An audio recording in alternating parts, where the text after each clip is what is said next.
So doubt chips off our faith, in as much as fear throws us out of balance with the balance that God has given us. So when you walk in these two corridors, there is only one thing.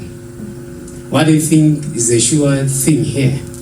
Now, the moment you do so, you must then realize you are walking in the corridors of evil.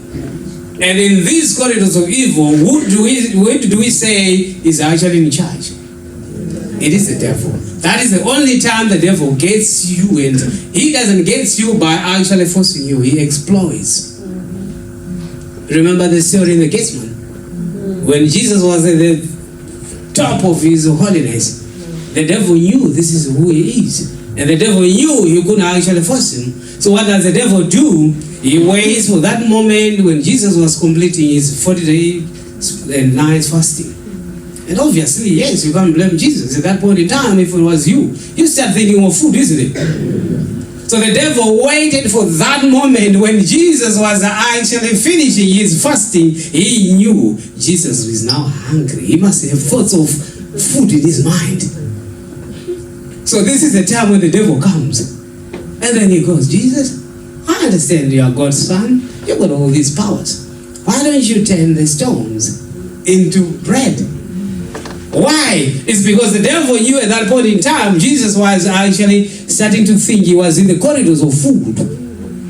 And the devil knew I could actually try, sneak in with an idea, a suggestion, and try to encourage him.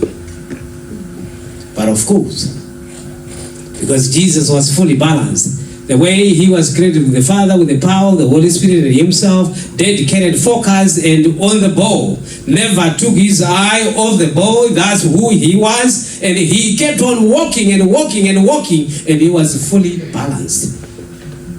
So the devil fell flat on his face because Jesus was balanced. There was no way the devil could unhinge him by trying and influence him. What do you think would have happened if it was Petrus? What do you think would have happened? I would have said, of course, yes, devil, thank you. Let me just turn the stones into bread. Because I would have been hungry. I did 40 days, 40 nights. That's no joke, isn't it? Petrus would have actually used the power that the Father has given him. But by so doing, he was going to unhinge and balance himself because he's a balanced person as God has given him and created him. So doubt chips off our faith, in as much as fear throws us out of balance with the balance that God has given us. So when you walk in these two corridors, there is only one thing. What do you think is the sure thing here? You walk in fear, you walk in doubt. The sure thing is what I call myself, that is a cocktail for disaster. A Christian who walks in fear, a Christian who walks in doubt, is actually a cocktail for disaster. Sooner or later, I'm going to be history. You will say, yeah, we saw him when he came from Zimbabwe. He came and preached to us. But as long as I have doubt, I have fear, it is only a question of time, because I am walking unbalanced. I have actually unhinged what God has put in me. So when I do so, I'm defying the order of God. So when you defy the order of God, you will not get far. There is a reason why God created you in balance.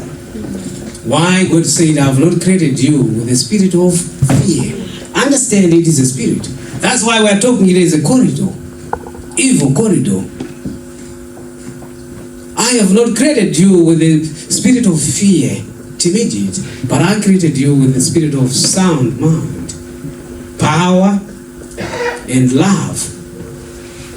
So now let's go back to our scenarios.